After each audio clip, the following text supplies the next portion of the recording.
सांगली जिल्ह्यात पावसानं कहर माजवलेला आहे। कृष्णेची पातळी 42 फुटांवर पोहोचलेली आहे। मुसळधार पावसामुळे कृष्णा नदीला पूर आलेला आहे।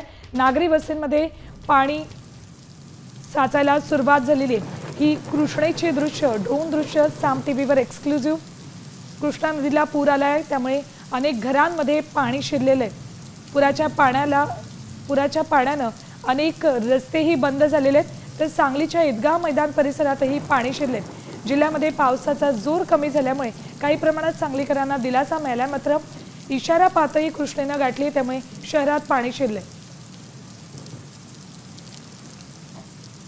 कृष्णेने इशारा पातळी ओलांडल्यामुळे सांगली शहरातील नागरी वस्तीमध्ये पाणी आले आहे। आपण आता पाहू शकता की सांगलीच्या या नागरी वस्तीमध्ये या ठिकाणी पाणी आलेलं आहे।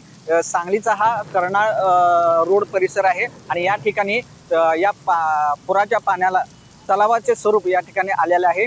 अनेक घरांमध्ये या ठिकाणी पाणी गेलेले आहे, त्यामुळे अनेक कुटुंब सांगली शहरातील स्थलांतरित झालेले आहेत। प्रशासनाकडून त्यांना स्थलांतरित करण्यात येत आहे। सांगली जिल्ह्यामध्ये पावसाचा जोर जो कमी जरी झाला असला तरी मात्र इशारा पातळी ओलांडल्यामुळे सांगली शहरामध्ये या ठिकाणी पाणी आल्याचं चित्र पाहायला मिळत आहे। जिल्ह्यामध्ये अशीच परिस्थिती आहे। कृष्णा आणि वारणा नदी पात्राबाहेर पडलेली आहे, त्यामुळे अनेक ठिकाणी कुटुंब स्थलांतरित झालेले आहेत आणि शहरात ही तीच परिस्थिती आहे।